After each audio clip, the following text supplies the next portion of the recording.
Hi, I'm Kerrie Urban, a hair and makeup artist with Hair Room Service, and today I'm going to show you how to pull off a bold lip color. So the first step to this look is to get perfect skin, and to do that I'm going to use the Inglot Cream Foundation.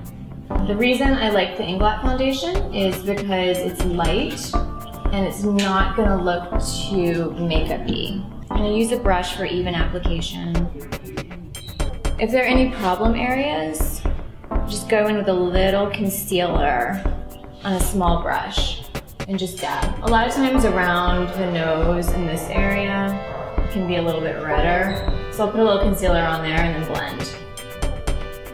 You definitely don't want to overdo concealer because it can look cakey because it's a little bit heavier than foundation, and it can dry and settle in creases. So now that we've perfected the skin, I'm going to move on to the eyes. I've chosen a neutral palette because since we're doing a bold lip color, we want to go a little bit more neutral on everything else. And I'm just going to use a medium-sized brush, close your eyes for me, and sweep it across the lid. It's very natural, you just want a little bit of shimmer and a little glow on the eye, but not a ton of color. Do the same thing on the other side. So now we have our base shadow of the neutral color, and what I'm going to do to define the eye a little bit more is go in with a color just slightly darker but in the same family, and just go into her crease just to give it a little bit of definition. We don't want to do too much on the eye because it's all about the lip. So I'm going to take my rounded brush, it's a crease brush, and go in, and the most color that I want to see is at the ends. So I'm going to start like at the corner of the eye, so I'm going to start at the corner and round in. Right along the crease. And again, I'm going to start at the corner because that's where I want the most color to be. So now I'm going to blend out the crease just so that it meshes in with everything else. Again, big fluffy brush, just right in the crease area. So now we've done foundation and eyeshadow, we're going to move on to blush. I'm using the Inglot number 82. It's a cream blush, and I like cream because it absorbs into the skin really well instead of powder that sits on top. And blush is super important, even if you're doing a natural look, just because it can define the face. You can make your face look wider or narrower depending on where you place the blush.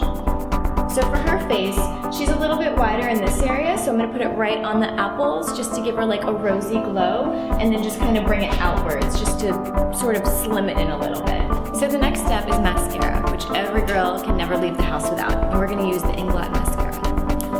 And I'm just going to lift up on the lid, blink when you need, get in there. Another trick to mascara, if you have trouble getting it to the base of the lash, is to wiggle it in. Alright, so we have a nice neutral palette on the face, and we're going to give the pop of color with the lip. So I have this bright palette, and I think I'm going to go for the tangerine color. Okay, so for the lip color, the most amount of color that we want to get is right in the center, so that's where I'm going to start.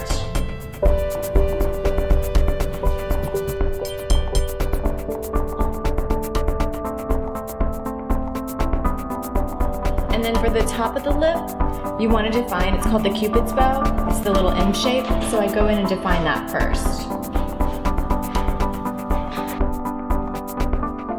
So our bright lip is done, and we only have one last step, and that's to take a little bit of loose powder, just a touch. You want to dab off a lot of the excess. And I want her to look fresh and dewy, so I'm just going to apply it just to the T-zone, which is where people tend to get the most oily. So right at the brow and down the nose and on the side. So now we've completed our look. We have a nice neutral palette with just a pop of lip color. She can wear this look for either day or night.